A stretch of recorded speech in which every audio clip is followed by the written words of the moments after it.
Na sekunde zimepereji na kuwa dakika kuvunja ungo na kuwa jisaa, siku, wiki na mwezi, na hatimaye siku ile usubiriwa imefika. Siku ya kihistoria, siku ya kumfaidisha mpiga kura, siku ambayo ni fahari ya wanahabari, siku ambayo kwa kweli sikosa ukiita sikukuu, manake ukuu wake ndio mustakbal wa taifa letu la Kenya. Ama kwa hakika kama ulivyosema Rashid Abdalla, ni kwamba ni siku kuu, ni siku muhimu sana, ni siku kubwa kwa wewe mtazamaji na Mkenya kwa jumla, kwani macho yote na masikio yote yanaangazia chuo hiki kikuu cha Catholic University siku hii ya leo hapa jijini Nairobi. Na ikumbuke kwamba sio mijadala ya kwanza kuanza kufanyika humu nchini. Mijadala mengine imewahi kufanyika mwaka 2013, mwaka 2017, mwaka 2022, ikiwa ni siku hii ya leo ambapo tuna waniaji wanne wa urais. Na ikumbuke kwamba katika historia au ni idadi ndogo kabisa. Naam, idadi ndogo. Naamini usiamini kwa nini inakuwa idadi ndogo, ni kwamba walijitokeza wengi zaidi walikuwa na ndoto ya kuwa marais hapa nchini Kenya, idadi usiyopungua zaidi ya watu 50. Lakini katiba ambayo iliweza kuidhinisha mwaka 2010 ikatendewa haki katika sura yake ya 10 sehemu ya kwanza. IEBC ikaweza kuwapiga msasa ikiheshimu sehemu ya pili ya sura ya 10 ya katiba yetu ya Kenya. Ndio maana siku hii ya leo tunazungumzia wanne badala ya waniaji zaidi ya 50. Naam, tunaye naibu rais William Ruto kwa hivi sasa akipigania kiti cha urais. Naam, kumbuka kwamba Daktari William Samoei Ruto akijaribu kuingia bungeni Eldoret North mwaka 1997, Raila Amolo Odinga ndiye alikuwa anajaribu kubisha hodi katika ikulu akitafuta urais hapa nchini Kenya. Kwa ufupi ni kwamba kufikia uchaguzi wa mwaka 2022, Raila Amolo Odinga atakuwa anawania urais kwa mara ya 5. Na pia tunaye Profesa George Wajackoya ambaye naarifiwa kidogo yuko njiani, atawasili muda wowote kuanzia hivi sasa. Ni wakili mtajika na pia mhadhiri anayejulikana nje na ndani ya nchi. Na sio wakili huyo peke yake ambaye katika kinyang'anyiro cha urais katika uchaguzi wa mwaka 2022. Yuko wakili mtajika ambaye ana tajriba takriban zaidi ya miaka 31 akiwa katika taaluma ya wanahabari, na pia vile ni mhubiri mtajika. Ni mwanasiasa ambaye pia sio lumbukeni, maana yake alikuwepo katika uchaguzi wa mwaka 2011 eneo la Kamukunji. Kumbuka wakati ule Simon Mbugua ushindi wake ukibatilishwa katika mahakama kuu akajaribu. Mwaka 2022 chama cha Agano kampa tiketi tayari kukaa chonjo akisubiri uchaguzi mdogo kaunti ya Nairobi. Kwa bahati mbaya, sababu moja au nyingine, uchaguzi haukufanyika. Simzungumzii mwingine, namzungumzia David Waiga Mwaure. Ama kwa hakika Rashid, sio rahisi kuwa rais kweli. Na sio rahisi kuwa rais, lakini leo itakuwa rahisi kwa waniaji wa rais kupita kwa urais wakielekea katika lango la mjadala wa urais. Kwa urais wataeleza ni kwa nini wangependa wachaguli wao kuwa rais, lakini kumbuka hiyo itakuwa rais wao kutembea kwa wakati moja kwa moja hadi katika lango kuu la ikulu kama marais kwa mpigo. Haitawezekana. Kati ya wanne, mmoja ndiye atapata kura nyingi. Na mtazamaji, tumejaja hapa stesheni tofauti kwa hivi sasa, ikiwa ndani ya ukumbi huo tunaarifiwa kwamba wageni takriban 700 tayari wamekaa kitako wapate kusikia ni yapi yanayoendelea. Na hapa katika uwanja tunao wanahabari tofauti. Na bila shaka mkabala tuna mkono wetu wa kulia yupo, atakuwa mwenzetu pale Joageo Mwariri Galacha katika masuala ya wanahabari. Atakuwa na jopo la wachanganuzi wakiwa wanazungumza mengi katika masuala ya uongozi na masuala ya kampeni, siasa na mustakabali wa taifa. Nakumbuka leo mjadala uliopita, watazamaji walikuwa takriban milioni 37. Naam, na kwa hivi sasa kwa sababu ndio kiti muhimu zaidi na kiti cha ngazi ya juu zaidi katika nchi yetu ya Kenya, usiwe na wasiwasi, tarajia idadi iweze kusonga juu zaidi. Kumbuka ndani kule pia kutakuwa na watakaoendesha mijadala hii miwili kwa mpigo. Kwa ufupi, tupo wengi, lakini lengo letu ni wewe mtazamaji. Kwa hivyo mtazamaji, mbona tusimpishe wenzetu Rita Tinina na Kennedy Muridhi upande wa pili watueleze mengi kwa lugha ya Uingereza. Naam, shukran Lulu na Rashid. From this other end, my name is Rita Tinina from KTN News. And my name is Kennedy Muridhi from NTV. Here at the Catholic University of Eastern Africa, this debate is an initiative of the Media Owners Association, the Media Council of Kenya, and the Kenya Editors Guild, working with various organizations as partners. And this debate, perhaps watching or following from wherever you are, you would have no idea what goes on behind the scenes to make this a success. Money, time, manpower. It is an illustration, this particular debate, an illustration of the synergy of the local media at its very best. We have several teams, the editorial, digital, ICT, security, research, guest relations have been working for weeks to make this day a success. And so for the presidential candidates who have been selling their agenda on the campaign trail, this evening they have a different platform here at the presidential debate. It is one debate that has attracted a large audience, and this evening hundreds and millions will be watching either on television, following on radio or on digital platforms, not just here in Kenya, but across the world. Kennedy. Well, and indeed, Rita, what they will be looking for is to convince the over 22 million voters that have been registered by the IEBC. And going by the numbers that have been there, this might be that election that Kenyans might turn up in their numbers just to make sure that they vote for that one person that they do believe will represent them as the president in the August 9 elections. What are we looking at? Just as my colleague Lulu Hassan has said, in the last televised debate, we saw over 34 million Kenyans who took their time to watch either on television or online, and also from the diaspora. But we do expect, probably this one being the presidential debate, we expect the numbers might go up to 40 million. So we do expect probably that when it kicks off, and already indications are that all the candidates will be attending this debate, then it will make sure that everybody is ready for this. And indeed, Kenyans had a chance to send in their questions, their concerns. They want the presidential candidates to give some clarity on through a link from the digital platform of the presidential debate. Organizers gave that opportunity, and Kenyans sent in hundreds and hundreds of questions. And a quick analysis of those questions can indicate that Kenyans are concerned, and they want clarity on almost basically the same things.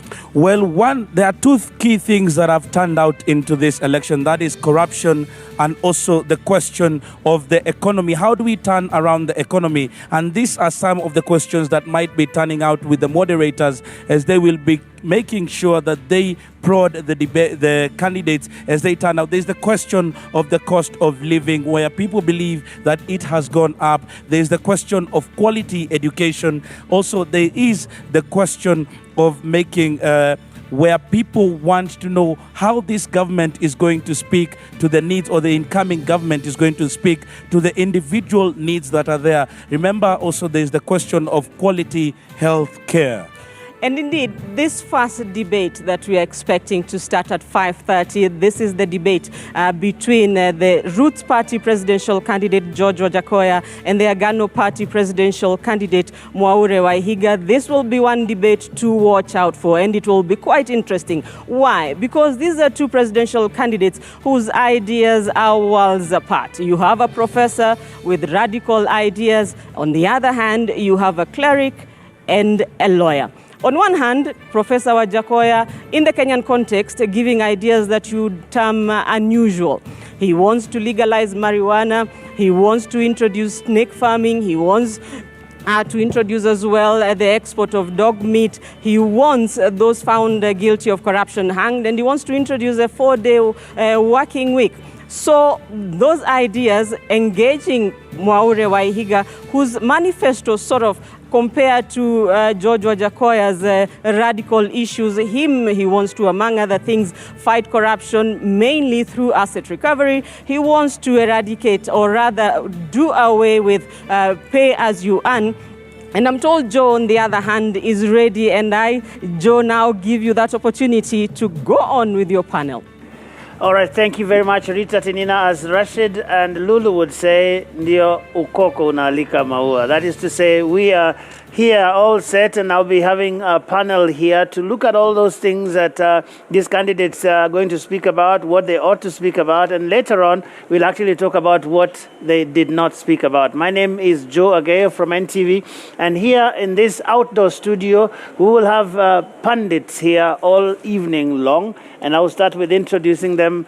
On the far right, we have Houghton Irungu, who is the Executive Director of Amnesty International Kenya. Next to me, Wanjiru Gikonyo, National Coordinator for TISA, the Institute for Social Accountability. On my left, I have Sheila Masinda, who is the Executive Director of Transparency International Kenya. Professor Alex Awiti, who is a researcher in sustainable development and public policy. And last but not least, Dennis Kabara, who is a management and governance analyst and consultant. Ladies and gentlemen, these debates, we will start one in the next 80 minutes, but these debates are coming on the backdrop of controversy. Are some candidates coming? Are they not coming? Perhaps we could just start by establishing just how important these debates are, and I'll start with you, Houghton.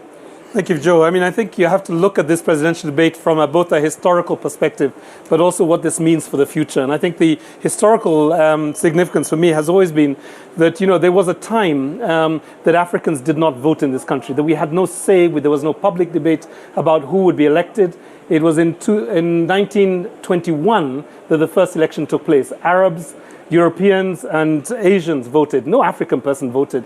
It was really until late 50s, early 60, I think it's 61, when we had the first election where both African men and women voted simultaneously. And this is interesting because in America it took 100 years for American women to basically follow their men and vote.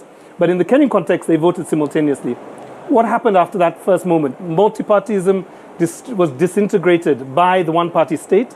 The right to free expression was crushed, and the opportunity for people to be able to vote and to stand was destroyed. And it's really until Article 1 that we have seen a legal framework that says that people matter. It is not elites that matter in elections, it's people that matters. And that's why I think it's so important that we cultivate this idea of debate as being the center of our democracy and at the center of constitutionalism.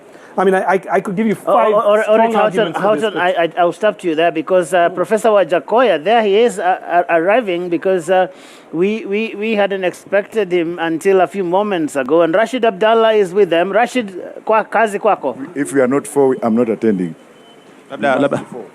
Naam, labda kwa dakika moja tu, maana huko tunaona kusubiri na wale ambao wanafuatilia, labda kwa kufika kwako, matarajio yako na msimamo wa mjadala ni upi? I am not attending unless we are for. That's why I've come to confirm, because this thing is too far, sorry. Because they never responded to my letter. And if the media wants to corrupt the intelligence of this society, if the media wants to run corruption in this country, if the media itself can do what they have done, to hell with them. Where's Mr. Omari? Na kwa ufupi ni kwamba utafanya mjadala. I am not going to unless we are for. Na bila shaka nafikiri umeweza kusikia mtazamaji, kwa hivi sasa ameweza sema ameshafika Profesa George Wajakoya, yuko tayari kwa mjadala, lakini labda pendekezo lake ni moja tu, kama watakuwa wanne katika kikao hicho ndio wataweza kufanya mjadala. Kwa nafikiri kwamba hivi sasa na fursa ya kuzungumza na wamiliki wa vyombo vya habari kama alivyosema, awasikize, watoe mwelekeo kuhusiana na maombi aliyoyatoa, alafu baadaye atatupa mwelekeo kama atashiriki, kama hatoshiriki. Kwako Joageo. All right, shukran. Rashid Abdallah speaking to George Wajakoya is arrived, and I think we will just continue with what you were saying. Houghton, this is interesting. He's arrived, but you know he's saying there are still conditions. I think you know politicians can't give conditions to the media who have no control over the participation of other candidates. I think the responsibility of the media is to provide an equal, fair, open debate for all political candidates to come forward. And I think it's the responsibility of candidates and the humility of candidates to say that they are willing to come before the nation and seek a job that is the highest job in the land. And I think that is where I would start with that. Okay. Let me go to the other flank. Dennis, what do you make of all this? No, I think this is important. Debates are important. Debates are important, as I think Irungu has made very good about, has talked a lot about history. I think one of the things that we have a challenge in Kenya with is actually having discussions, exchanging views. So for me, it makes total sense that we have debates, that we have people exchanging views, agreeing to disagree, and basically telling the Kenyans what they're going to do. So I think this is totally important for us. All right, Sheila? I agree with my co-panelists. This forum is important. I know that politicians are not used to moderated forums. Yeah. We are used to seeing them in public rallies where they are shouting at us and chiming on. But this is a forum where we expect, and what we have seen in the last 2 weeks is a moderated, very, in a sense, controlled discussion, which enables us to be able to get the gist of what their campaigns are about, what their manifestos and plans are about, and what they really are about, looking at even some of the questions that have been asked around their values and issues around integrity. So it's important because we don't get to get a sense of all this when they're out there in public rallies. So this is an important forum. I know that there's been a lot of investment looking at the sheer infrastructure set up for this debate. So I think it's important that politicians honor this. I know that even at the local level, there are various attempts to bring together members of county assembly, members of parliament, and the reaction on the ground is when one misses a debate that you're really not honoring us. And I think this is the perception that some Kenyans have, although there's also a school of thought that says, by the time people are watching a debate, they've already made up their mind. So it's either to reaffirm their love and admiration for you, or to confirm why they are not going to vote for you in the first place. But all in all, it's an important forum to enable Kenyans to see, get to hear from you in more depth what you're planning to do for Kenya. Thank you. Yet, Professor Witi, there are people who say, at least if you go by the polls and all the different conversations we've had about this election, that there seems to be an uncharacteristically high number of undecided voters, even as late as a week or two ago. How does that square with the need thereof of a debate such as this one? Thanks, Joe. I think voters are tuned in, and I'm really sympathetic because this, to me, has been a very arid political season. There is a devastating, blistering drought of great ideas that are required in this transformative moment to move the country forward. And that's the reason why voters have checked out. That's why a lot of people don't feel that the politicians, the four running for president, have articulated anything that is remotely adjacent to the critical issues that are needed to move the country forward. Their manifestos... How do you mean? I mean, they all have manifestos. Yeah, the manifestos are a mile wide, but they're not even an inch deep in terms of how they frame the issues. Everybody's got this long list that any Kenyan can spew out. Agriculture, employment, energy, infrastructure, education, but there is nothing substantive that is transformative, which these politicians are saying. Everybody's got a bunch of proposals that are completely unfunded. We have a devastating deficit right now of 862 billion. So what's missing? What's missing is a coherent plan that basically addresses the fundamental issues in a transformative way. We're hungry today. When I worked in agriculture many years ago in Western Kenya, 9 out of 12 months, farmers who tilled the land every single day were hungry. If you look at the Kenya National Bureau of Statistics census on household food security, it's still the same picture. People in rural areas are more food insecure than urban people who are working. Agriculture is not working. Some of the input supply, input subsidy programs are not working, like fertilizer application rates, for instance, are extremely low. Extension services are broken. So you give farmers fertilizer, they're applying it on soils that are not ready to take fertilizer. So these are some of the fundamental things. So to put more money at this bad problem is the problem. And you see the manifesto that has been advanced by Raila Odinga and William Ruto. It's exactly the same, more of the same. It's not going to change the trajectory that the country has taken so far. And that's why voters have checked out. Basically saying, what's the difference? Well, at least Wajakoya has some radical 10 points, and we'll talk about them in a while. But Wanjiru, I wonder what your initial thoughts are about this debate. It is important, and listening to the concerns that are being brought forward by Wajakoya, by Honorable Raila Odinga, my question from a public participation point of view is, as the media platform is created, is there usually a discussion with the political actors? Because if there isn't, there could be next time. I think there are a lot of Kenyans there that would have loved to see a debate with all the presidential candidates. So public participation and stakeholder engagement, I think, applies across the board. But given that we're here, I agree totally with what Sheila is saying, that we expect our leaders to be humble enough to avail themselves, to field, to sell their proposals to the public. But I think the missing link, and my question as we engage in this very, this event is it too little too late? Because we have a situation where we have an administration that hasn't undertaken or supported public participation, hasn't supported civic education, hasn't supported voter education. And so even as the media strives to put together this platform, is it too little too late? And how do we ensure accountability? Because it's one thing to have manifestos, and I don't agree quite with the professor. I think the manifestos have some very good proposals that, if implemented, can transform some of the big issues that bedevil us. Well, he's saying they are more of the same. I don't agree with that in terms of substance, but the question is, where is the accountability? After the promise, how do we ensure implementation? Because we are seeing challenges on leadership and integrity even going into the campaign. We are seeing violations of the basic tenets of the law in the way the political parties have constituted themselves.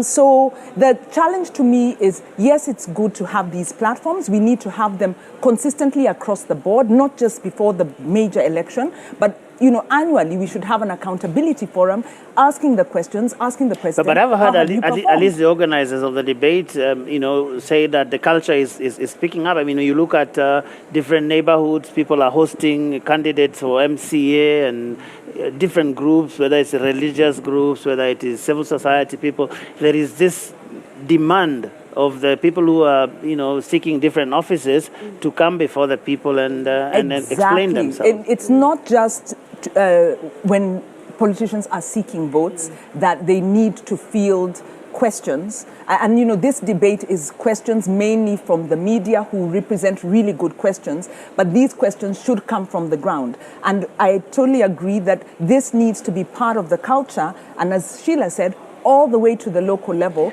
political leaders need to be answerable to the public through these public forums, but also in other ways that we can ensure accountability, because after the promise, then what? And that could explain the undecided, because as Prof says, as Geshira says, if my issues have not been dealt with, why should I then get involved in this very intense electioneering period? It's more of the same. Okay, I really want us to go into a bit of the manifestos and what these two gentlemen bring to the table. But I think there's an issue here, a national issue that all of us have seen play out with regard to where we are in terms of the preparations for this election that is now just 13 days away. And we've seen some back and forth between IEBC and DCI, for example. I wonder around this table how that makes us feel, and I'll start with you, Houghton. Although we're probably not the best people to start with. As Amnesty, we don't do very much in terms of election oversight. But let me just give you a couple of thoughts. One is that, we have to keep in mind that public trust and credibility of institutions at a time like this is just so important. To have two independent institutions, the National Police Service / Director of Criminal Investigations and the Electoral Commission, scrapping in public is not good all right, for I'm us. always interrupting you because the other candidate, the Ghana presidential candidate, is arriving there, David Wahiga Maure, and I'll go straight to Lulu Hassan, who is going to be speaking to him in a short while. Na barabara kabisa, mpenzi mtazamaji, shukran sana Joe Ageyo. Kama mnavyoona tayari David Wahiga Mwaure tayari kishawasili wa chama cha Agano akiwa na mgombea mwenza. All right, that does seem that we're having a bit of a signal problem there, but yes, the gentleman you just saw there is the Agano presidential candidate, that is David Wahiga Maure, who is going to be taking part in this debate. And I just want to continue with that, getting some quick thoughts around this whole thing of what's really happening with the IBC. And I think maybe I go to Dennis. I don't know. I've always been worried about IEBC preparedness. There are no good signs. we're not seeing good signs. I don't want to be dramatic, but I wonder what these good signs mean in terms of the fate of the election itself, because it seems to be going worse. 2013, we were here. 2017, it got worse. Now we're 2022, it's even worse. It's just not prepared. And but what's really the problem, according to you? From a technical perspective, I think there's a way in which organization is not being done. The procurement is not being done well. We don't have the audit report from KPMG. We're not sure about ballot papers. Ballot papers are coming before Gazette notices are okay, issued. Dennis, I'm sorry. We have to go back, and I think we are now ready with the Agano presidential candidate, Wahiga Mwaure. Na barabara kabisa, mtazamaji, kama mnavyoona David Wahiga Mwaure tayari wa Agano Party kesha wasili kwa mjadala ambao umesubiriwa kwa hamu na gamu. Labda nimuulize mawili matatu kuhusiana na mjadala wa siku hii ya leo. Karibu sana David. Asante sana dadangu. Naam, umejitayarisha vipi siku hii ya leo? Nimejitayarisha kabisa ili nikuje niwaeleze wa Kenya sababu gani ni lazima safari tubadilishe na sababu gani ni lazima wachague mtu mpya na yeye ndiye mimi. Tunakuja kuelewa kwamba hii ni miaka 59 kutoka wakati tulipata uhuru. Tumekuwa na tabu nyingi hata baada ya miaka hiyo yote. Na sisi wengine kama mimi nimeingia katika huu uchaguzi kwa sababu naamini ni wakati wa kufagia na kuleta wapya. Na ya kwamba kila ndoto ya yeyote, hata wewe ambaye huja kuwemo huku ndani, hujulikani, hujuna pesa nyingi ama mahelikopta, unaweza kuwa rais kama vile dada yetu Rupita alivyotuambia kila ndoto ni valid. Na unahisi vipi kuhusiana na mjadala wetu siku hii ya leo? Unahisi vipi? Hisia zako ni gani? Mimi kwanza nina furaha kwa sababu ni haki ya Wakenya kutusikia zote. Na natarajia hata kukutana na mgombea yule mwingine, my competitor, na hata wale wengine nawaambia wakuje ili Wakenya waelewe. Na mimi kile ninayofurahia ni ya kwamba yale tumekuwa tukiona kule nje, wakati mwingine hata watu hawasikizi sera ni gani. Wanaangalia magari, wanaangalia vipi, mapambo, lakini leo ni wakati wa kusikiza hasa ni nani anaweza kubadilisha maisha yako. Okay, shukrani sana. Asante na shukuru. Okay.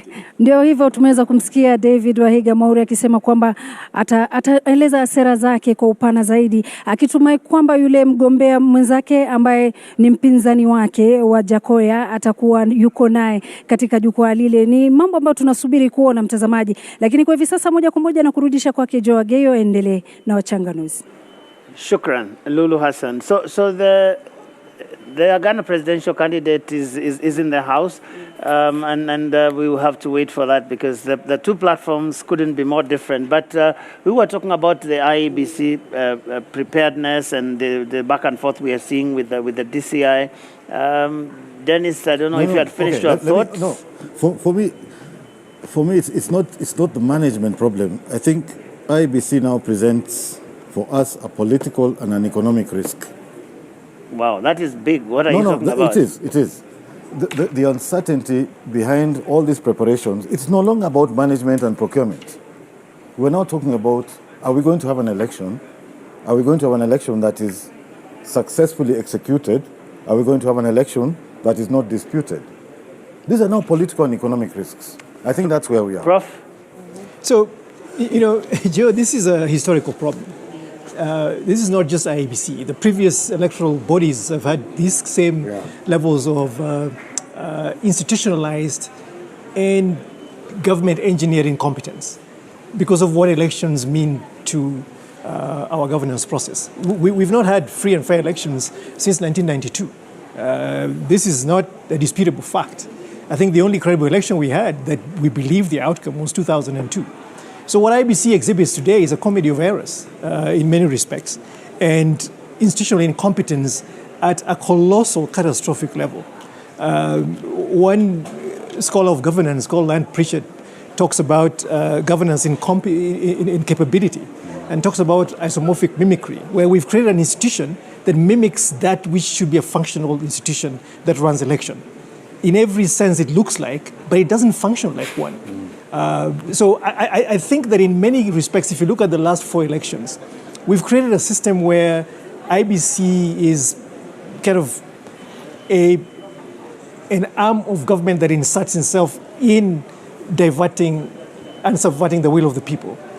Now, that has created interesting opportunities for perpetrating internal incompetence, in the sense that IBC is just not well organized as an institution with all the capabilities that it needs to run an election. Internally, we talk about procurement issues. We talk about just an election, a plan of action that you would execute to the D-Day of an election. If you ask Chebukati what he's been doing for the last 3 years in preparation for this election, the voter register, the cleaning up of all of that, talking about electoral materials, the ballot papers, the security around that. And as Dennis says, this is an existential risk to the democracy. And is also a threat to the body polity of the country in terms of our sovereignty in many respects. Sheila, how worried are you about this situation? Well, the trust deficit levels have always been low for our election management bodies, and largely partly because of how some processes are conducted.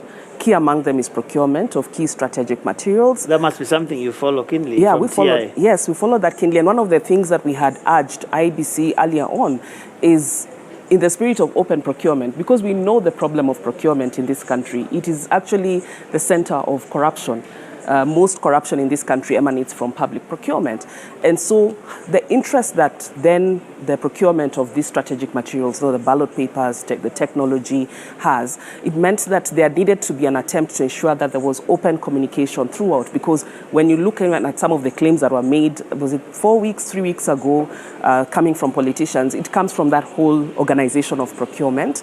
So my own take is that there should have been an attempt to be a bit more open, not a bit more, but actually very open in terms of communication, communicating with stakeholders, including the political class. But the other concern that I have is just the ability of our agencies to be able to work together. When you see that kind of spat between the police and IBC, and you wonder whether these are not some things that could have been resolved, bilaterally. Yeah, we expect them to work together. An election, it requires that you're working very closely with security agencies. And I would have expected that kind of, whether it's a misunderstanding or a dispute or whatever contention, should have been sought out, especially because we know how we easily sensationalize things around elections and politics, especially at this time, with just 2 weeks to the elections. I would have expected that as a matter of national security, this is something that should have been handled. Of course, we of course, it's good that it's out in the open, so we know what issues are there, but then we also know that this is something that can potentially, spark several disputes, in regard to the election. And of course, I know the politicians are watching. It's probably a matter, if anyone is preparing the petition, it's already something they are doing more than they're watching. They're talking a lot as well. But, so my concern, Joe, is how our institutions are working, not just the police and IBC, but throughout the planning of this entire election. I have had my concerns in terms of our institutions to be able to work in collaboration. Yeah. Even when you look at how candidates were verified, vetted, and cleared, you could tell that clearly these institutions were not working together. And as a result of that, we now have people who are not credible, who don't meet the qualifications set out in the Constitution, who have been cleared for office. So this problem started earlier on in the election process. Wow. It all sounds familiar, Wanjiru. Deja vu all over again? Unfortunately, yes. This is a political problem because the IBC is really, if you look at our democratic trajectory as Irungu was taking us, from the very start, we are trying to build a constitutional democracy. And we are trying to ensure that our governance is guided by the rule of law. That is where we are heading, and we are coming from a context where we had, an authoritarian, very corrupt regime through the 80s, through the 90s, and we are trying to reform this with the Constitution of Kenya. And the IBC continues to be possibly our weakest link in our democratic process.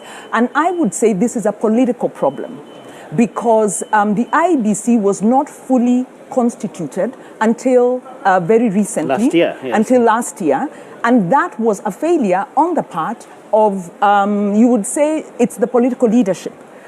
It's the government of the day, you would say, because having the majority of numbers in the House, having even through the handshake, the government, the administration had the wherewithal to be able to constitute IEBC adequately. Another factor with IEBC we continue to hear is the budget. That they do not get the allocations they need in terms of the budget. We also know there's a lot of horse trading and a lot of efforts to kind of influence. Of course, the way the IEBC is designed, political parties have a role in terms of the nominations of the constitution of the commissioners, but we then don't see the independence, and we get a sense there's a lot of interference happening behind the scenes. So the inability of IEBC to win the public trust and the fear that it may, not perform to the level that's needed is a political problem. And then we ask ourselves, we've had several by-elections run by the very IEBC. We now see, as the stakes get very high, this IEBC is not able to, the institutions aren't working together. All right, we need to go. I think yes, there is. That is Professor Wajakoya, the Roots presidential candidate. I'm not quite sure what he wants to say, but there he is outside. We'll just take you there and hear what he's talking about. All right, so we will keep that there as we monitor what that is about. But here with my panel, we are monitoring this together. And Prof, I see you are quite perplexed, perhaps amused by what's going on. No, Dennis just remarked that Wajakoya is probably standing next to his lawyer, so I'm wondering whether he's going to sue the organizers of the presidential So we have to be careful what we say here, but we'll have to monitor what that's about as we continue. But I want us to talk a little bit about these two gentlemen and what they have placed on the table.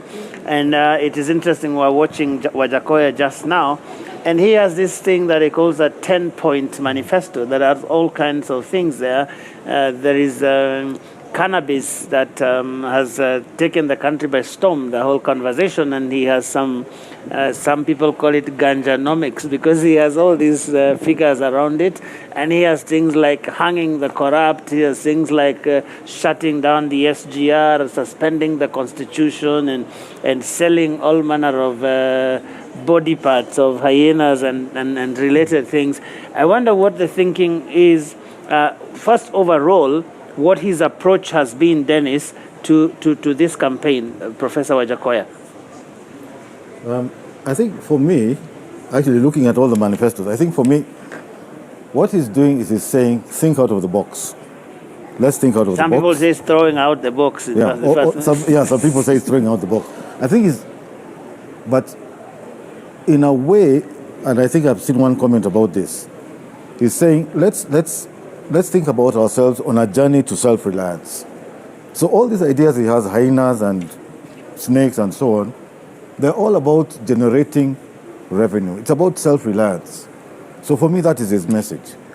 And I think it's a sensible message. It has radical ideas, but it's a sensible message. But Professor Witty, you say you haven't seen anything radical. Well, and again, going back to that part about the manifestos, it's not saying that the manifestos don't exist. The question is how thoughtful and how realistic are these propositions? We've seen two cycles of truly memorable manifestos, 2013, 2017. We saw President Kenyatta run in 2013, in 2017, and actually just throw away the 2013 manifesto, not even make any references to it in terms of continuity.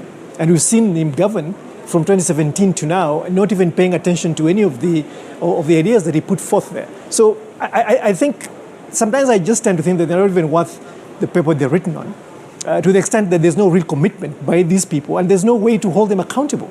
And again, set aside the manifestos. There is a government fiscal plan. There's so many constraints to basically executing government. And I don't even know, in more developed democracies, there is a very deep conversation between the presidential candidates and the public service. Treasury, for instance, the key officers that run the bureaucracy in education, for instance, in agriculture, to basically understand what is it that we've been doing. Some of these manifestos read like this country does not even exist, that there is nothing. And these guys are basically reinventing the wheel. And that's what concerns me. But I think for Wajakoya, there's only one point that I wish the country could pay attention to in his manifesto. I think it's the 8th or 9th one, which talks about reducing the number of devolved units to 8. Yes. I think that to me is a very, very sensible proposition. Yeah. Let's face it, ladies and gentlemen and fellow citizens, devolution is a millstone on our necks. It is a very expensive enterprise. It is the most expensive way to do what we're trying to do. And we will talk about it. And it is totally unaccountable. It is expensive in the way that the money has been spent.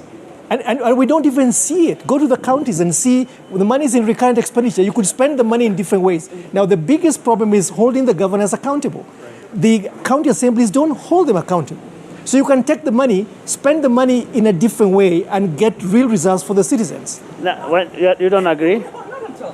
I think we live in two different Kenyas, because this notion that counties are a drain on the budget was created by the Jubilee administration, which was essentially voted no to the constitution, no to devolution, and refused and failed to transfer resources to the county. They transferred the minimum.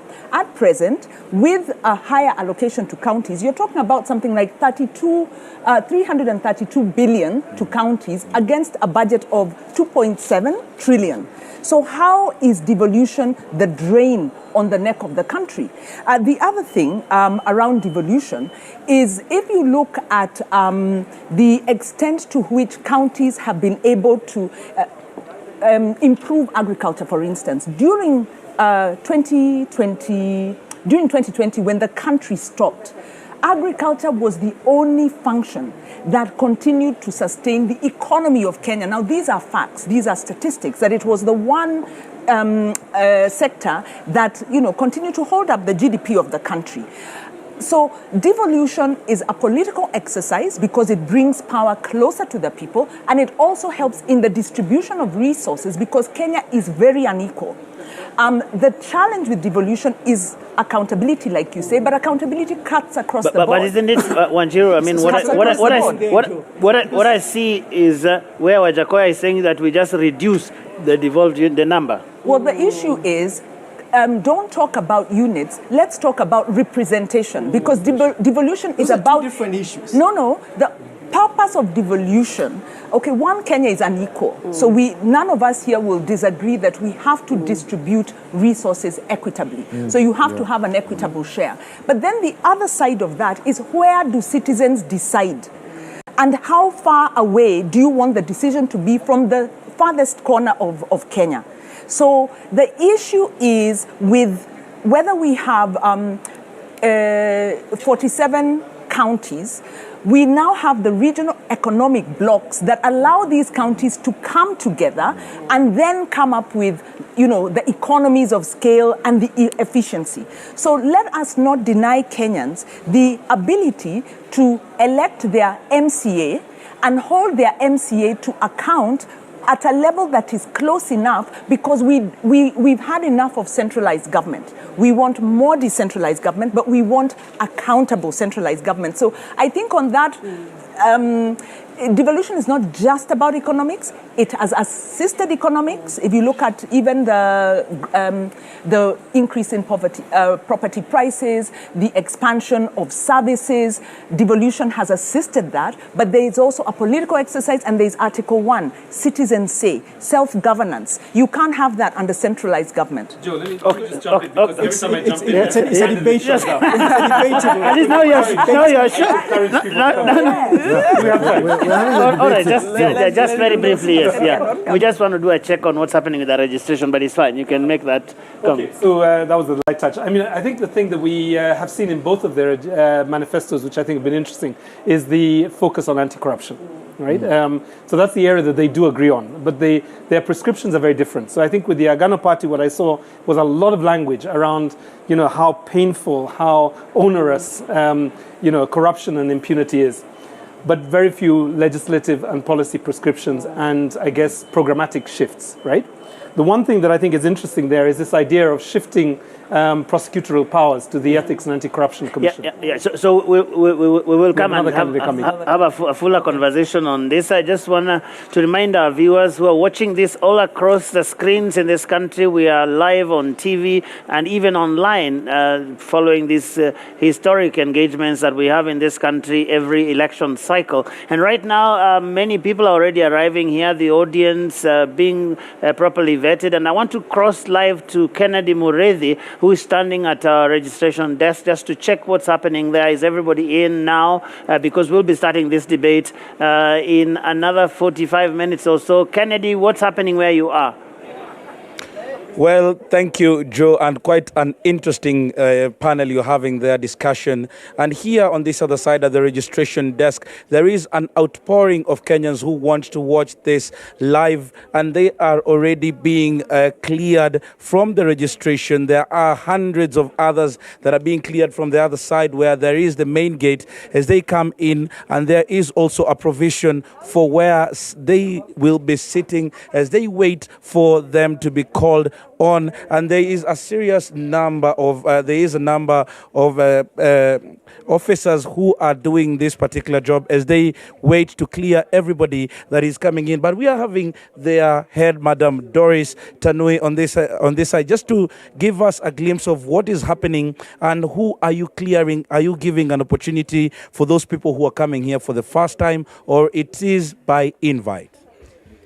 We are giving those who have been invited. You come here with an invitation card, and once you get here with your invitation card, we'll give you a QR card to scan with your phone, and then immediately it will tell you to register. Once you register, it syncs into our system. From there, we can be able to print these accreditation cards for them. So when you're saying that you're coming in and you're given a QR code, does that mean that anybody else who has not received an invitation card from home will come here and receive the QR code? No, if you have not been given an invitation card, we are not able to print for you a badge, and you cannot be allowed inside the gate. So probably take us through this process. We are seeing that there are different desks manned by different people. Is it to cater for the different groups that have been invited? As I can see here, my camera person Brian will be showing there is the embassies, there is the Media Owners Association and all that. Then there is the delegates. Probably you could take us through this. Yeah, from that side, we are able to handle the embassies. We are able to handle the diplomats. And then from these desks, we are accrediting everyone. People come, they sit from that side, then they will be called one by one. They go to various desks, and then they are sorted out to make it move faster. Well, that is what we are getting, and everybody has been catered for when they make their way to this particular place. And we will, the digital? This company is called Digital One. We are the one who are doing registration and accreditation. Yes. And we have already seen an outpouring of people that started early in the morning as they came in. Remember, this auditorium houses about 700 people who will be coming in, and they will be watching from here. But we're also having the security team that is being manned to make sure that everybody who comes here has been vetted, and will be making sure that they come with that particular card, the invitation card that they were given, so as to make sure that the security is smoothless. Hello, madam. Jambo wa Kenya, jambo wageni. Hapa ni sub-county ya Lang'ata, na huyu ni kamanda mkuu wa polisi eneo hili la Lang'ata, Miss Monica Kimani, na nataka kuambia mambo ya usalama. Tumeweka usalama ambao ni nzuri sana. Kuna sehemu 4 za ukaguzi, kuna main gate, kuna hapa mahali mnaona registrations, kuna pale chini na kwenye auditorium. Kwa hivyo security ni nzuri sana, na tunaomba delegates wale wamealikwa wawe very cooperative kwa sababu ya usalama wao na usalama wa wageni pia ambao tuko na wao kwa wingi. Well, you're talking about the security that has been enhanced. Probably you will tell us the number of people that are coming in and the number of security officers that you've placed here just to make sure that everything goes as smoothly as possible. Thank you. We have over 100 police officers within this compound and many others outside this compound. We have both in civics and in uniform. And so there is no reason to get worried. We are up to the task. Well, thank you very much, Joe. Just before I get back to you, we'll also want to get a view from one of the delegates who have come here. As we do know that there are those delegates that are also representing the political parties that are involved in this debate. There are those supporters that have come with the 4 presidential candidates that we do expect will be involved in today's debate. We would want to get probably a view from one of them. How are you, sir? I'm very fine. What is your name, and today you're here, and how is the feeling, and why not watch from home and come here today? Basically, my name is Sam Ogutu. Basically, I want to say I'm one of the few delegates that are privileged to come and have a one-on-one interaction with the presidential candidates. I'm here basically to hear them out, to hear their agenda, and probably make an informed decision come 9th of August. During the elections. Thank you, Joe. Those are some of the expectations that most of the people are having today, as they hope that today, when these candidates go on the floor, they will make their submissions, and with those moderators that we are having, we'll be able to interrogate some of these positions that they have put out there, and that decision probably will be made. There is a huge number of undecided Kenyans that are yet to make their decision.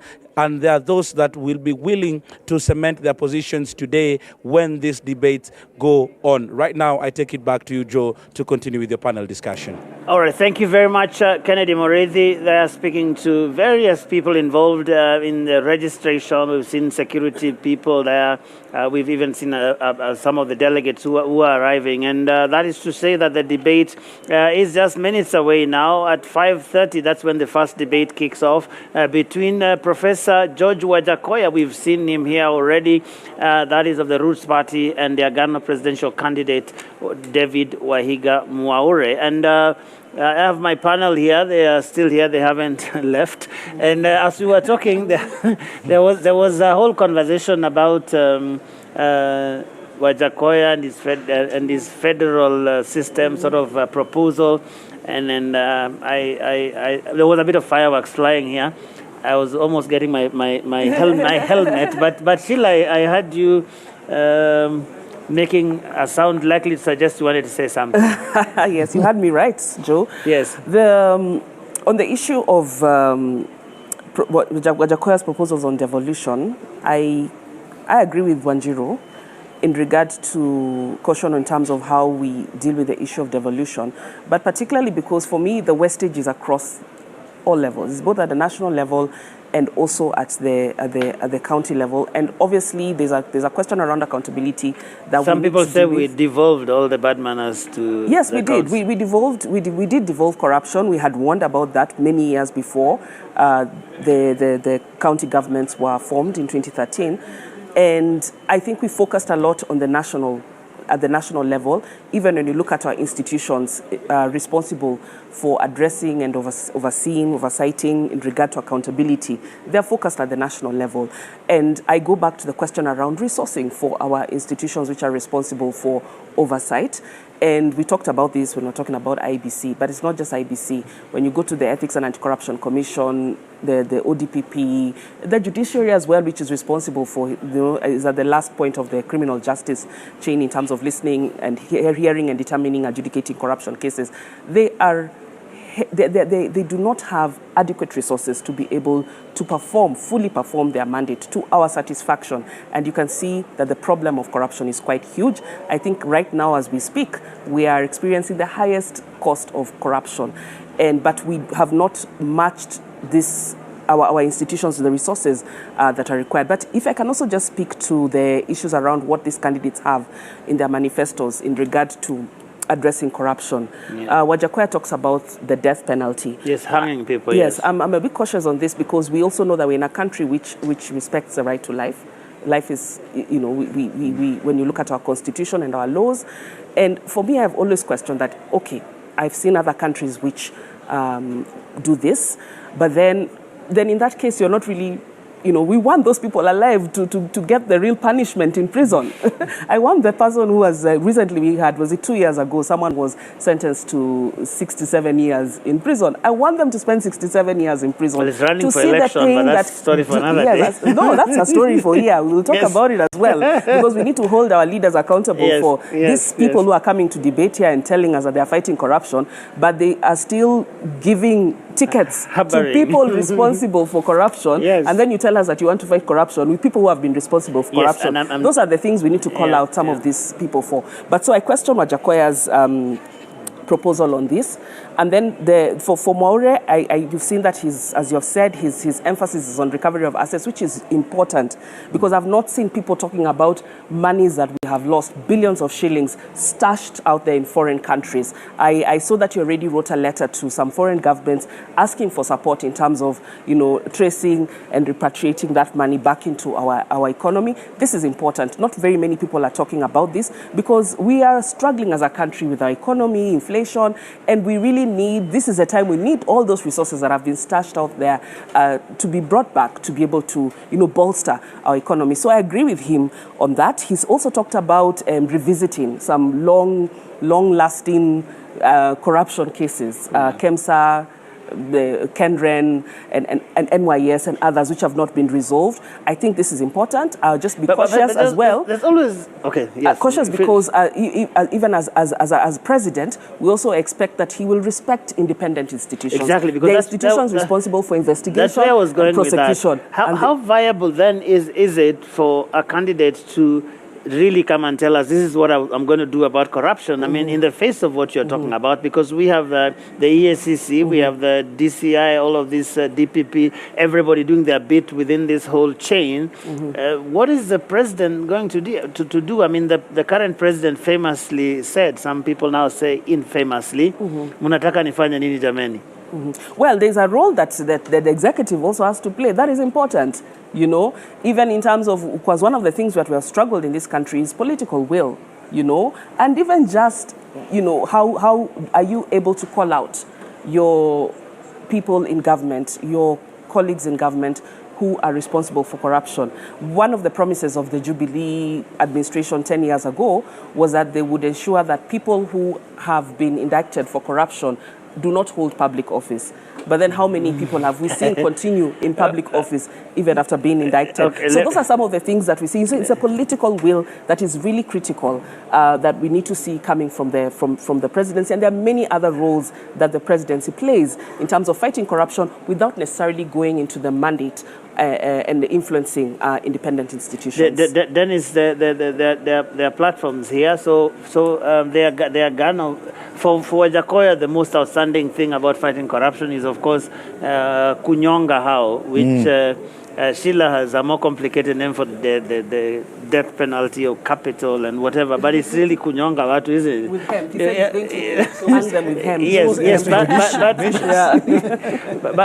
but then there are the other things that the Agano presidential candidate is proposing, such as the whole asset recovery thing. In fact, he's saying that asset recovery thing should be domiciled in the presidency. He's already written some letters to some foreign embassies and that sort of thing. He's talking about devolving budgeting to village councils, which is not just about corruption, but I guess it's also some of the things that Wanjiru was talking about, taking everything closer to the people. And then talking about the big fish going about. Budgeting at the national level or at the county level?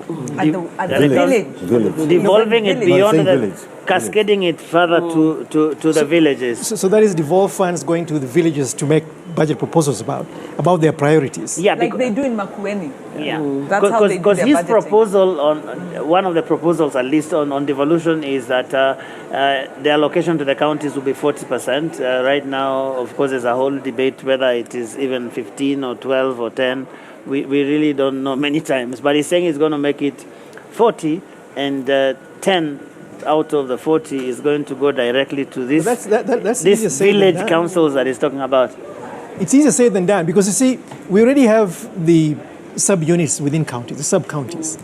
And in the current constitution, and what has not been instituted, has been the further devolution below the county level to the sub-counties and below, where you'd go to a ward, for instance, and then have a ward council or a ward forum that basically talks about those priorities. But that envelope has to be allocated by the county assembly. That is the process. There has to be a legislative process that basically looks at the entire pie and then further allocates that, and then at that sub-county, sub-ward level, then you can now talk about ward priorities. Otherwise, the whole thing becomes very unwieldy. And then what is the level of preparedness, preparation, training, capacity building for villagers to be able to do this? I think sometimes we need to be very careful of this fantastical thinking, because this is serious stuff. But it's happening. It's happening. And sorry to jump in. When we talk about decentralization of the budgeting process, it's happened in Makueni. And there are models that we can look at, such as Makueni, where budgeting process starts at the, in fact, sub-village in terms of prioritization. And they then have a process of, putting together those proposals. And then at the ward level, you have ward kind of budgeting meetings. So if the governor wants to do a county-wide large infrastructure project, like national government did SGR, or they want to build a hospital or something, they have to go to these ward level meetings and convince villagers, give us this priority because it will help you. So you have a deliberative budgeting process that is well thought out, that is based on structures that are not just set up for the budgeting process, but that exist and have other roles. Linked to that, before but isn't there a need for that continuous capacity building for them? They have a whole, exactly. It's political will. Not the numbers like how many shillings and cents you're going to spend on a bridge. No. It is, by the way, the budget discussion is based on the proposals, because there is a problem in Kenya's budgeting process, and we've been told this by government, by people in finance, where we do budgeting based on expenditure proposals without the estimates. The estimates are supposed to go together with these proposals, and that's how you wind up then having fantastical projects that then can't be financed. And I want Dennis to come in, because he's been waiting to do that for a while. I have a serious problem asking people to solve problems. The whole point of this whole budget process is that we go to Kenyans and we say, what are the issues that are facing you? Then, because we are responsible government, we solve them through policy. Yeah? We don't let people design projects. We solve them through policy, which is then translated to programs, which is policy, which I think this is what Alex is saying here, right? We need to get this understanding of government proper, that people tell us what the issues are, we translate those into policy, then policy goes into programs and projects. Budgets. People and then budgets. That is the correct order of things. We've mixed it up. In a bottom-up, in a top-down, in a top-down. In a holistic. Top-down economics has not worked. No, in a holistic way. Top-down economics has not worked. No. Kenya has very high inequality. No, this is not about bottom-up or top-down. It is not top-down. It's not top-down because the point really is... Let Dennis finish. Is that in a consultative participatory process, the communities generate the issues, the priorities. Now, those have to be consistent with the plans. We looked at the Bolivia system. They have a two-track system. They have a policy system and they have a project prioritization system. And you set up the process so that you can balance the issue that you're raising. But the point is, you do not have public participation, and then government or politicians come and torpedo the wishes of the public. Houghton had a question. Perhaps we can listen. I have a comment. I think, having been in a number of county level conversations in my own community, one of the things that I really find frustrating is that we are asked, what do you want? And then you get a laundry list, right? Exactly. Now, what people don't tell you is what is available in the budget envelope. Because ultimately, budget making and policy making is trade-offs of choices. If you're not given the information, how do you participate in the trade of those decisions? What ends up happening is a group of policy makers or budget makers sitting somewhere in a very small room very far from the rest of the public, make the decisions. We are essentially providing just the fodder, but the actual processing is done by somebody else. I think until we get to a point where we actually have people being able to work out what is the budget for the Kilimani ward, what is the budget for the Nairobi County, and actually start there. What do we want to provide? Let us make the choices, and then have the budget makers essentially formulate the budgets so that essentially we can hold them accountable to that. That's the problem. Wow. Dennis, had you finished? No, I think that's exactly it. I think the point is this, that, and in fact, I'll agree with Wanjiru on one thing and disagree with Alex. This is why devolution is important. Devolution is important because we are now starting to realize that the most important person for me is my guy at the ward. Yeah, the MCA. My MCA. Then maybe my MP, maybe my governor, and actually this thing we're sitting about doing here is the last one. Let's be honest. Yeah? I'm more interested in my But we get it. I mean, many people would say that Dennis, don't get me wrong. the stakes usually appear higher up here. That's why people fight and kill and at a political level, I think devolution is important, and this is why this bottom-up thing works, at a political level. But our devolution is still, I think what Alex is saying, economically inefficient. Yeah, so I'm not against devolution. It's economically inefficient what I'm at the saying moment. is that the architecture of the devolved structures is problematic. Yeah. We need to think about how we do this, because there are many ways, as they say, to skin a cat. We've chosen the most expensive way to do it, and it is hemorrhaging public resources. A lot of that money is wasted. Substantiate the hemorrhage. Let me give you a very clear example. I once sat on a plane with a governor to Hong Kong, and he told me that he could run his county with 50% of the resource that he receives. He gave me an example of his MCAs going to Kisumu to write on a 3-day retreat, to write him half a page of a memo. I'm just giving you some examples. And he also told me... But you see... No, let Alex finish. Just give me a minute. So that is a live... And the governor is a second-term governor. He's going to leave.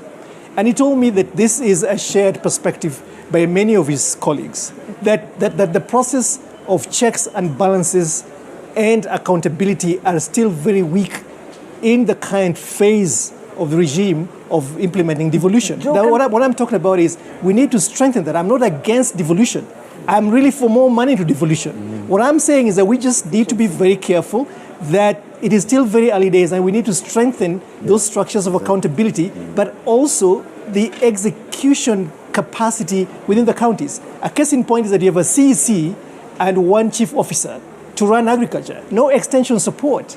But then how will you get capacity without resources? Because that's what I'm saying. We just need to go back and think hard about the architecture of the devolution. That's what I'm saying. Well, I just a small point, and I apologize for, we have even moved off maybe the other issues, but the point is with devolution, I agree with you in terms of there's been a lot of waste. That money that is being wasted by the MCAs should go into service delivery. Now, that is the same case replicated at the national level, whereby we are saying devolution is not the problem. Our problem is the lack of accountability by our political leaders. So back to the question. That's what I've been saying. The question I'm not saying it's a problem. So in fact, we're in agreement. We need more money to counties. We need it to be accountable at the county level and also at the national level. And that is the big question. How do we solve that? Because we're looking at some of the impacts of devolution. Right now, we have a drought. I think the worst drought in 40 years. And I was given some figures by my colleagues from Oxfam, and they were reminding us, they told me, say this, 4.2 million Kenyans are facing starvation in Kenya. We readily forget that when we are not on the front line. 90% of open water sources are drying up. They've got maybe 2 or 3 months of water left. That's the magnitude of the crisis. Juxtapose that with the waste, because the figures that we've lost through corruption are estimated from 700 billion to 1.2 trillion per year in terms of waste. So the issue of accountability or corruption has to be measured in terms of the cost on human life. When you have KEMSA, we lost 7.8 billion during COVID. How do you steal money that we borrowed to help people in the midst of a pandemic? So I think the problem we have is we get lost in the technical and we forget our politicians do this because they can. And it's our politicians and it's some people in levels of government where they're able to subvert our budget processes to enrich themselves at the expense of Kenyans who are losing their lives because of corruption. And that is the issue. Okay. Let's move on to something that I've seen a lot of politicians talk about, which is the whole thing of the gender question, the 2/3 and all of that. And one of the proposals from Agano is perhaps not too detailed, but talking about implementing it in appointive positions, ensuring that happens, but also enhancing access to government procurement opportunities, reservation to youth, women, persons living with disability to 40%. I think it's currently 30%. I was asking Wanjiru, I think, before we started here, whether this whole idea of gender and the 2/3 question that has dogged our constitutional implementation for 10 years now is an election issue in 2022. And Sheila, you go first. They've tried to pretend that it is an election issue, I think, because they have... I like your choice of yeah, word, well, pretend. that's true, because at the front of it, we've had one... I think it's Kenya Kwanza, which says that half of the appointments will go to cabinet. Yeah. I mean, half of the appointments in cabinet will go to women. Women, yes. But then I already look at it from the optics, like when you're out there, who's around you. That messaging should start from now. Who's around you? Very few women, already occupying those high places within that particular lands. But it's not just that. As in well, they have nominated a woman for the running mate position. But then, for me, it's more or less about optics, because when you looked at the party lists, you remember the party lists that IBC, did not allow and said that parties needed to resubmit new lists. If they couldn't even present us enough women as required, as per the constitutional threshold, during the listing of people to be nominated, do we really trust that they will then offer those appointive positions? Because for me, it's really promises. But I don't think that the gender issue has been a strong matter that we have really canvassed during this campaign season. We've not given it enough attention. And just one thing, because we've talked about it, on the issue of what Maure proposes in terms of procurement and ensuring that women and youth get enough opportunities. From our own experience, we know that many times when those companies that are given contracts and have women and youth, it's basically just on paper. The beneficial owners of those companies are actually not the women and youth. Those are just fronts. So we also need to ensure that actually the beneficial ownership of these companies is made up of women and youth. So there's something else that we need to do to ensure that these opportunities are really going to the people who are more deserving of them. Houghton, I wonder what your thoughts are about this gender question.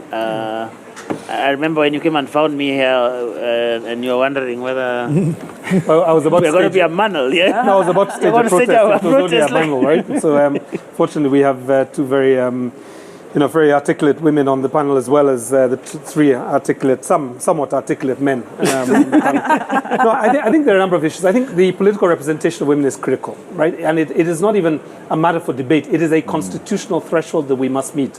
The fact of the matter is we're not going to meet it in this election. So I think there is a crisis coming up the other side of the election. The second issue relates to the use of public resources. And I think the point about procurement is an important one. We look forward to hearing more from the two candidates this morning, this evening. But I think the other issue that I think is really important is making sure that we don't just have women, but we have women with a gendered agenda for this country, right? And we need men with a gendered agenda. So I think we should be asking presidential candidates who are male, what is their gendered perspective about these issues? Let me just give you three very quick ones. We learned last week 5,400 women and girls were raped in the county of Nairobi. What's the agenda to deal with that issue? We have heard that we have one of the highest teenage pregnancies, and the numbers are coming down to like the 10, 11, 12-year-olds, not the preteens, not even the teenagers, but really this very fragile age group. What is our strategy for that? Must we continue to have this sense of denialism around the issue of safe abortion, comprehensive sex education? When are we going to start dealing with the realities that our children are dealing with in a way in which we are not confusing science with our morality? And I think that's the challenge that is forward on the gender issues. I think the very last one for me is this issue around, gender parity, because I think we have to look at this from a really sober perspective. It is estimated that we will not achieve gender parity at these current rates until 2069. That is another 40 years from now plus, will we see women's earnings and men's earnings being similar. At the moment, there is a 23% difference between men and women. Oh, wow. Wanjiru, what can I add you've to been that? speaking quite a bit, but let's talk about this gender question. Yes, from a gender perspective and from an inclusion perspective, yes, I think I totally agree. And thanks so much, Irungu, for reminding us how expansive this is. And what I'll add is maybe just 2 quick points, is that at the county assembly level, if political parties do not achieve the gender balance, they will then do a top-up. And that top-up because the county assemblies must have a 2/3 representation. And the top-up of additional members means that the taxpayer pays more and that the size of the county assemblies are bloated. So there's a game that political parties play where they field as many male candidates as they can. And were it not for the IEBC racking their knuckles in terms of the nomination list, it would even be worse. So one, the failure to respect the rule of law and the failure to embrace the gender agenda and paying lip service to it costs us in economic terms. The second is we did a study on AgPol, and we found that much as you have preferential procurement for youth, women, and persons with disabilities, the thresholds, of course, are not being met by any stretch. But we also found numerous cases where women were saying they have to give sexual favors. They're being extorted in terms of sexual favors to be able to get the contracts, to be able to get the credit financing that they need. So as Irungu is saying, we also have to look at the governance, but also the social context in which we are living, where women are still not able to participate equitably in economic affairs. Okay, because we are just about to go for the first debate, so let me just get some quick thoughts, Professor Awiti, and then to Dennis. So I think the elephant in the room here is where we are as a society, period. The place of women in our society, in the way we are socialized, has still not moved up even one notch. We're basically trying to apply constitutional and legal frameworks as band-aid to a deep, primordial cultural problem, the place of women in society. This has to come up as a movement. You've got to mobilize the senses of men and women out there to basically move the political needle on this one. Otherwise, you're going to be crying out here the whole time with legislation that we can't enact, constitutional provisions that we cannot basically implement. ODM, 10 times in Parliament. ODM, for instance, carte blanche just renominated all of its MPs in Western Kenya. They had a chance there to make 50% of those women. They didn't do it. So, and the way Martha Karua's nomination as presidential running mate of a major candidate was greeted by UDA colleagues was just shameful. It shows you the deep-seated cultural norms that we still have to deal with in this country to move women's agenda forward. Dennis? No, I think I have nothing to add to this. I'll just say a discussion on gender, just like many of the discussions, we have two Kenyas. We have Kenya on paper, which is the constitution. Then we have Kenya qua ground, which is reality, which is what Alex is saying. And that's it. Okay. We haven't found a way to reconcile them. And I think we're stuck there. Okay, so all the ladies and gentlemen on this table, before we go for the debate, what's the one thing that those two gentlemen must not leave that stage without talking about? Let me start with you, Houghton. No, I would like to address gender. Let's go for that. Gender and women's empowerment. Yeah. Culture. How do we move from a culture, a low trust and a culture of impunity, to a culture of trust, especially the political culture? Trust? Yes. What break it down. How do we in the BBI they called it the national ethos. I didn't like that term, but we have a culture where corruption is seen to pay. And a study actually done by Aga Khan University in 2015 is still relevant today because the youth don't mind how. I think Kenyans, by any means necessary, you have to make money. We become consumerist, we don't uphold values. So how do we switch that culture? We have enough laws. Okay, let's go to Sheila. Integrity for me, because if you're not going to be able to meet all your goals and objectives in your manifesto if you don't look at the software. And that's really our values as a country, the values of the people that you are going to appoint in government, the values of the people around you. That's one question I have, because even for the main, the so-called leading candidates, my question, as they keep on telling us and giving us solutions to corruption, but for me the first problem I see is that they're surrounded by people who have been accused of corruption, some who are even in court, and have been charged with corruption. And so my question therein is, how much do you care about integrity and the values that are so well articulated in Article 10 of our Constitution if you're going to not really consider this as you look at, appointing and propping up people who are going to be part of your campaign and possibly part of your government? Professor Oti? Mine is two issues. One is public institutions. Strengthening accountability of public institutions to the public. They should not leave that stage without talking about how they're going to address that. Because the erosion of the efficacy of public institutions is the reason why we're here today as a country. Where we're now talking about, say, Mwaure should not say that he wants to bring in asset recovery into his office. Let's strengthen public institutions in the places where they are and not reconsolidate power in the office of the president. The second one is public debt. But right now we have a lot of independent institutions that are not working. Well, how are they going to strengthen them? They should focus on strengthening existing public institutions. Public debt now constitutes about 68% of public liability, 68% of GDP. How are they going to deal with that? We need to get Dennis one thing, then we just go. No, mine very quick, since we've all said this. Balancing the budget. Balancing the budget. Okay, let's balance the time here as well, because right now we are taking that break that will lead us into the first debate of the evening. That is a debate between the Agano presidential candidate David Wahiga Mwaure and the Roots presidential candidate Professor George Wajakoya.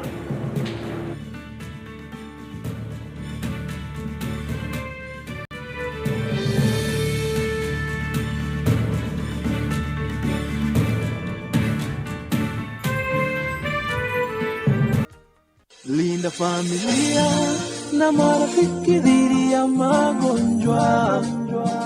The UHC coverage journey is on. NHIF is working under the guidance of the Ministry of Health in the UHC Step Up, which presents an opportunity to secure Kenyans access to quality health services without suffering financial hardship. So take the bold step today and safeguard your families by enrolling to NHIF to ensure health for all. Kwa majina mimi naitwa Moses Kulia, mkaaji wa hapa Bomboruru, ambao tunafanya na kazi na hii sako yetu ya Geno Sako, ambao ruti yetu ni Bomboruru Sabaseri. Kwa hii kadi ya bima nilichukua 2013, ambapo imeshanisaidia 2018, ambapo bibi yangu alikuwa anajifungua. Tulienda hospitali tukatibiwa, tukahudumiwa vizuri, alafu wakati wa kutoka hatukuitishwa kitu. Kwa hivyo ningemhimiza makondakta wote na madriver wajiandikishe kwa hii bima yetu, ambapo itakuwa inawasimamia. Linda familia na marafiki dhidi ya magonjwa. Leaders don't need to have all the answers. Ordinary people often do. If leaders would just listen. The death penalty breaches human rights. In particular, the right to life and the right to live free from torture or cruelty. The death penalty is a symptom of a culture of violence and not a solution to it. My name is Wilson Kinywa. I am a lawyer by profession. I specialize in human rights and criminal law. I became a lawyer after suffering an innocent conviction that almost got me executed. The reason I do not support death penalty: imagine you execute somebody today and tomorrow you realize you've executed the wrong person. What amount of remedy can bring such a person back to life, back to his family and children? Government, let's abolish death penalty. In November 2021, 40,000 people were forcefully evicted from their homes. Many months on, They live in plastic tents, 16 kilometers from the center of the capital city. Mimi naitwa Ture, natoka Mukuru kwa Njenga. Last year tuli experience post evictions. Watu waliweza kuumia, wamama, watoto, walemavu, wazee, community mzima ikakuwa affected. Kitu ile tunaomba serikali ambayo itakuja iheshimu haki ya makao kwa kila Mkenya. August 9th, 2022 offers us a turning point. 1. Turn up and vote. Your vote counts. It's actually the only thing that does in an election. 2. Choose and then hold your leaders accountable. 3. Join the movement of people who stand up against human rights violations. Become a member of Amnesty Kenya today at www.amnestykenya.org. What is a secondary school in Kenya? It ranges from 106 high-cost national schools educating 3% of the learners, where you find ultra-modern libraries and laboratories, the most experienced principals and teachers, and the best teacher-student ratios. To 7,019, some barely established, understaffed, lacking basic facilities, sub-county schools, educating over 60% of learners. Given that KCSE is the most consequential examination in our education system, isn't it fair that we level the ground for all learners to excel by narrowing the capacity gaps between the worst and best schools to deliver quality education? Usawa Agenda calls for a sub-county schools upgrading program and a change from the capitation model to enable small schools to grow. Without these, SDG 4 is a false promise to most Kenyan children. My core experience can be summarized in a nutshell as one of transformation. I think once I joined this campus, I didn't have a vision of where I wanted to be. I didn't know who I was and what I wanted to do with my life. And I feel like the environment and the people who've mentored me along the way have enabled me to find out who I am and have helped me figure out where I want to go in this life. They have a good quality education, which I 100% vouch for. Enroll at Catholic University of Eastern Africa for courses in nursing, law, business, economics, computer science, education, community health and development, actuarial science, international relations, counseling psychology, regional integration and theology. September intake ongoing at Langata and Eldoret campuses. Email admissions@quer.edu or visit quer.edu. Quer for innovative, marketable graduates. Karibu Kam. By offering market linkages, networking opportunities, and technical assistance, Kenya Association of Manufacturers assists its members to grow and scale up their businesses. Join us and let us work together to grow the manufacturing sector. Becoming a CAM member is as easy as 1, 2, 3.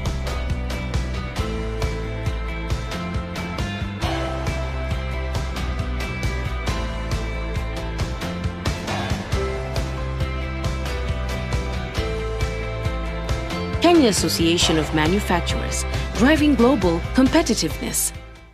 Check it. Let's talk about banking. Or let's talk about dreams and goals. Your dreams, your goals.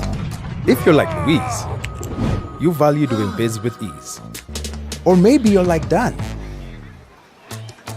a family man with a plan. At Diamond Trust Bank, it starts with one dream, one goal, one deposit, and one transaction. Pamoja, let's make it happen. So don't just bank with us, bank on us.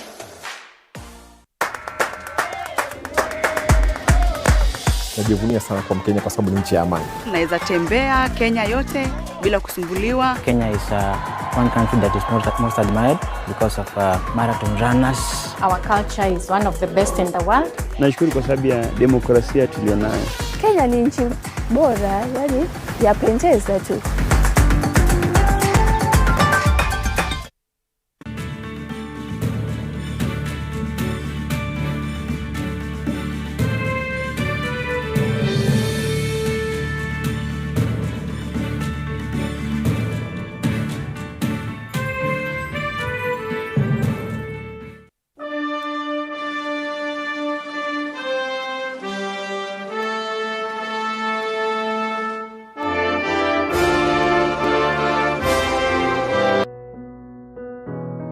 Despite being visually impaired, he is a jack of all trades. It is our quest to find answers on how to take care of children with special needs and those with disability. You do not need to see musical notes to understand music, but rather to have your soul feel the vibe.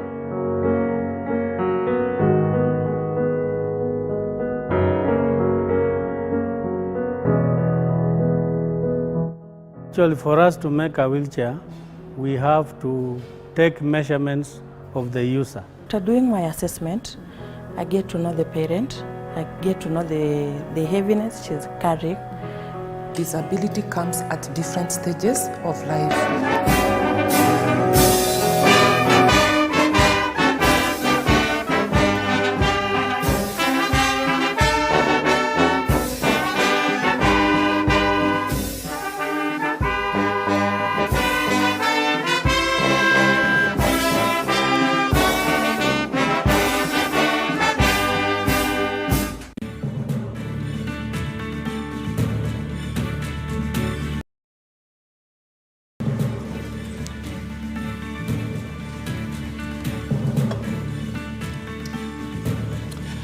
Well, good evening and welcome to the Pope Paul VI Learning Resource Center at the Catholic University of Eastern Africa, right here in Nairobi. My name is Ken Mijungu from KTN News. And I am Smriti Vidyarthi of NTV. Welcome to the first of two presidential debates between the four presidential candidates cleared to run for president in the forthcoming election. This is the fifth of 6 national televised debates organized through a joint media presidential debates initiative, bringing together literally the entire Kenyan media fraternity. That's right, and the candidates participating in this debate have agreed to the rules and guidelines requiring them to conduct themselves with utmost decorum, address each other with respect, and extend honor to viewers watching this debate live across all Kenya's broadcast media platforms. The candidates in the debate have also agreed to observe the highest standard of ethics in their conduct on the debate platform. The candidates are not permitted to carry or refer to their mobile phones or to wear any listening devices, including earphones.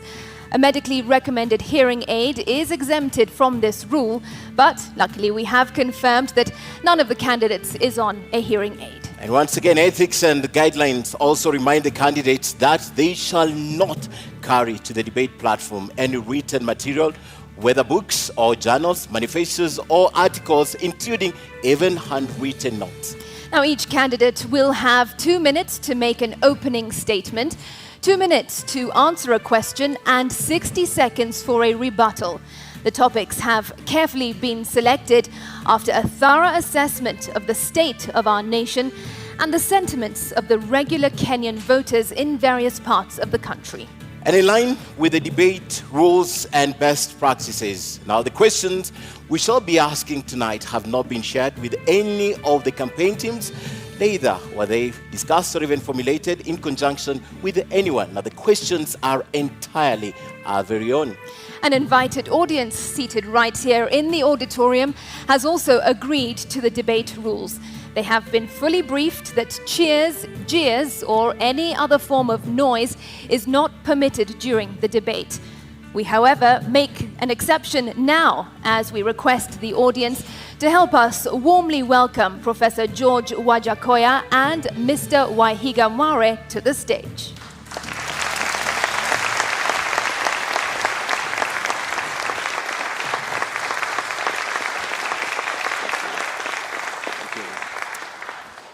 Thank you so much. And from the outset, we'd like to state that Professor George Wajakoya was in the vicinity of the debate auditorium, and he could also be around, but he has elected not to participate in this debate tonight. But the show must go on.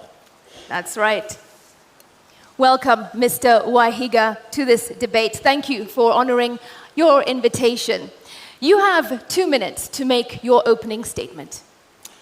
Thank you for this invite. Nice meeting you, Simriti, thank you, Ken. My name is David Maura Waihiga. I am a father, I'm a husband, I'm a lawyer by profession, I'm an ordained minister of the gospel. I'm the party leader of Agano Party, and as it's obvious now, I'm one of the four persons who are running for presidency this year. Let me start by recognizing all of you who are present here, Wanjiku and every Kenyan who is listening. Let me also pass greetings of peace to my running mate, to my competitor who is not here, and to the others. I would also like to take the earliest opportunity to pass my condolences to the people who are involved in the Nithi Bridge accident. We have lost a lot of Kenyans as I stand here to talk about the future. But let me end with the few seconds remaining, and because I'm alone, I hope I will be extended a few seconds, to say that I am here as an anti-corruption crusader. I am here as a friend of the people of Kenya and the people of the universe. I am here as a person, a man of peace. We are at a very defining moment in Kenya. For me, the elections of 9th August are very defining. 59 years after independence, we still have to discuss, we still have to find out what we need to do with this nation going into the future. Because the question begs answers. Why is it that 59 years after independence, Kenyans cannot afford not even a single meal per day? Why is it that 59 years after independence, we have such high cost of living than we have had before? Why is it that 59 years after independence, we have such high level of unemployment? And why, 59 years after independence, are we so indebted than we've never done before? And yet, those we were born together with, those we obtained independence with us, a number of them, and many of them have gone on ahead. And right now, they are first worlds, they are even competing with greater nations. Mr. Waihiga, thank you. Your Thank 2 you. minutes was up, and we did accord you a few more seconds since you are alone. Why, Mr. Waihiga, does a man of the cloth, a man of God, want to get deeper into politics here in Kenya and be the president of this nation? You know, leadership is part of what, if I go spiritual, God created. And in my faith, the Christian faith, we say all leadership comes from God. And He gives men and women here on earth the determination, the wherewithal to choose who He may lead. But I'm not just a man of cloth. I'm a lawyer by profession and a senior lawyer, senior counsel by virtue of years, with that 9 years to my belt. Not only that, like I have said, I am a person who has lived and watched in this nation, read the history of this nation, read the histories of other nations. And I am here because also the Constitution allows me, I fit the bill to come and run for presidency. But I come again as a new person in this area. This is my second stab at the president, but I've not been there before. But I'm here because I believe the elections of 9th August require a new person, a new bloom, a clean person. We need to change if this nation will go forward. That's why I come in as a man of cloth as well.